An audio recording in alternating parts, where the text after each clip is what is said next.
Hi, I'm Phyllis, southernfrugal.com. Well, today we're just sort of in a cooking marathon, and if you can see outside in the window, the sun is not shining through the clouds, and we definitely have cooler weather, so I'm cooking stuff in the oven. So the first thing I'm going to fix is some of these potatoes, and I'm going to put a little bit of oil on them and cook them in my little Pyrex plate. So I'm just going to cut them sort of in cubes. I'm leaving the peeling on them because they're going to be kind of roasted. And I'm going to cook something else in the oven at the same time. So I'm putting them in the bowl that I'm going to mix everything in. So I'm just not having to mess up another bowl of any kind. And several of y'all have asked, this is a ceramic knife, and I got it at Walmart. And originally, I don't know if you can see or not, but it was an aqua color, but it came off in the dishwasher. So after multiple times in there, it just finally came off. So but I actually like the handle better without that aqua color on it. Alright, so this is, I probably won't even use 3 potatoes. I'll probably just use the 2 because that's right much. I already cut all the little bad spot off of it. So I'm going to cut it right down the middle and then cut it so it's kind of cubed. And I want them all kind of the same size. Yeah. 2 is going to definitely be enough for me and Mr. Bucky for sure.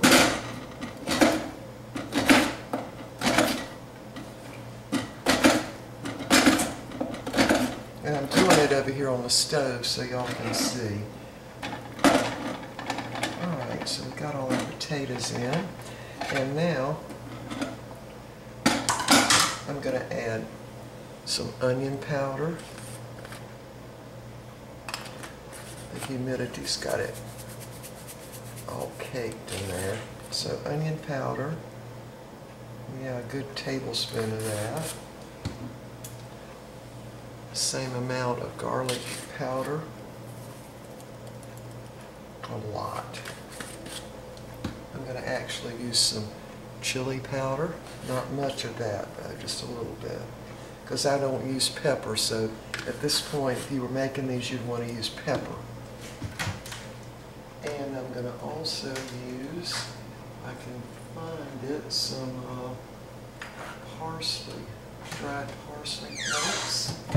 There they are in the cabinet, way in the back. Okay, so some, no, that's cilantro, that won't work. Here it is. Some dried parsley. Just to give it a little color in there. Alright, and now we're just going to add a little oil, and I'm not using olive oil on this. I don't know why I'm not, I'm just not. So just put maybe, I don't know, 1/4 of a cup of oil on there. And then, use my spatula for this. Just kind of mix them around and get all those potatoes covered with some of the oil. Now I'm going to put a little bit of salt. Make sure y'all can still see. Let me move you closer. See what it looks like. I'm going to use a little bit of salt. Now this is certainly enough for 2 people. That's probably a little more than 1/4 of a teaspoon of salt. And I'm going to put these in the oven at 350 degrees. And the reason I'm doing that is because we're going to cook another dish right in the oven with this. So I don't want it over 350 degrees. Alright, hold on, I'll be right back because I'm going to put this in the oven first. We'll be right back. Alright, we are right back. I've got the potatoes in the oven at 350 degrees. They're probably going to have to cook for at least 45 minutes. So we're going to make a little super simple broccoli casserole. And I'm using the broccoli florets. Got the same size little casserole down here. I'm going to just do this right on top of the stove. And by the way, I've already fixed our tea for the day, so all I have to do is get the meatloaf out of the freezer along with the little gravy packet I've made and figure out the bread. So I'm just going to dump this in.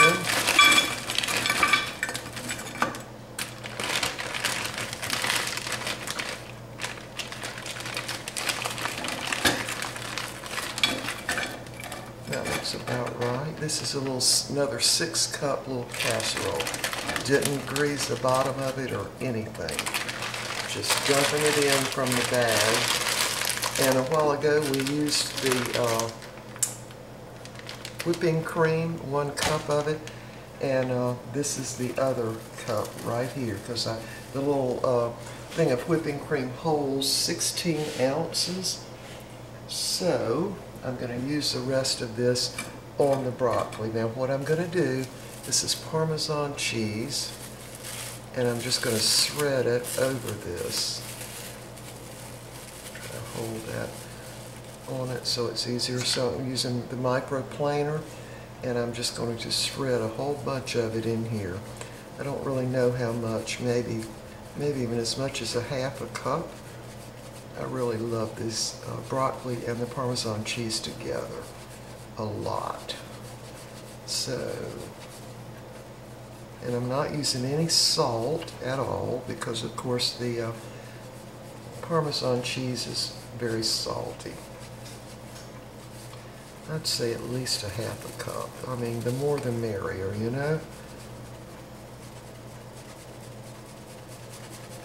Do it faster than that.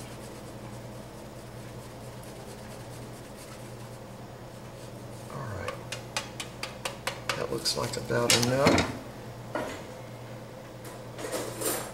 Just gotta get this mixed over with a fork. So all those pieces have got some Parmesan cheese on them.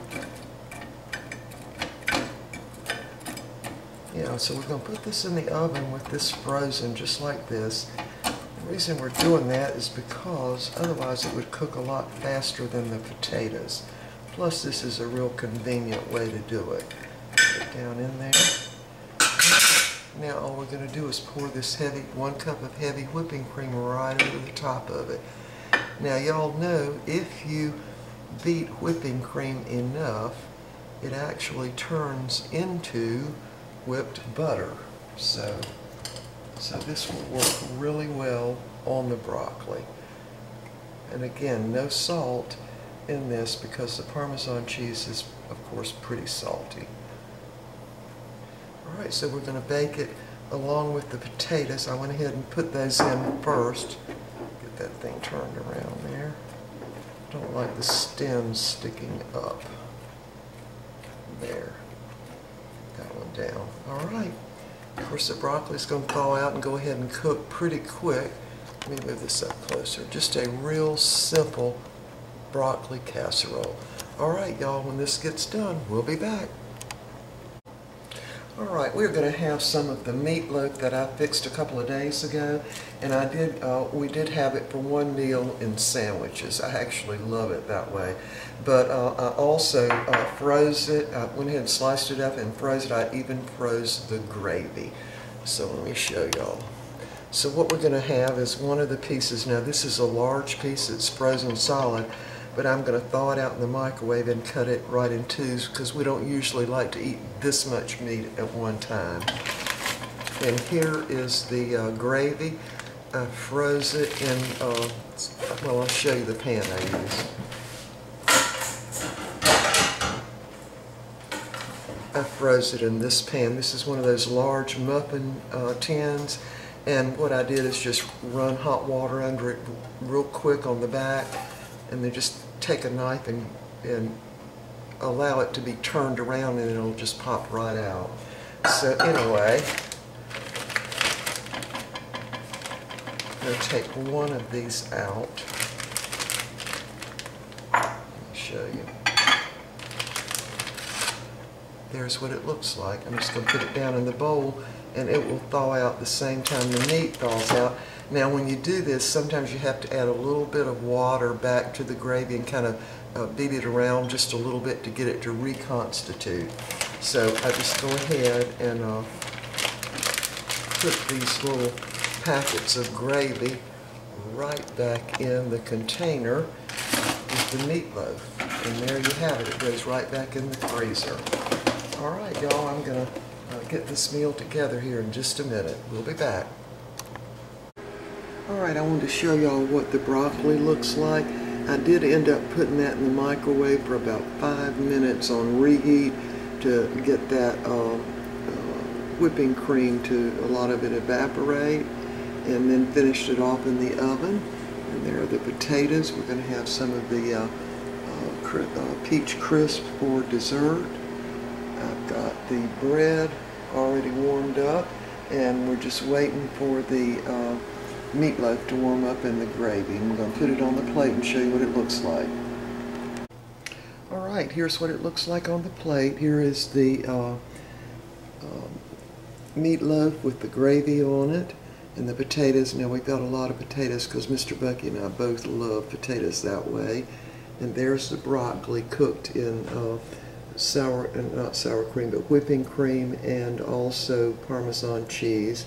And I did put it in the microwave for about 5 minutes on reheat to get it boiling, to boil away a lot of the liquid in it. And there's my plate, and this is the pull-apart bread.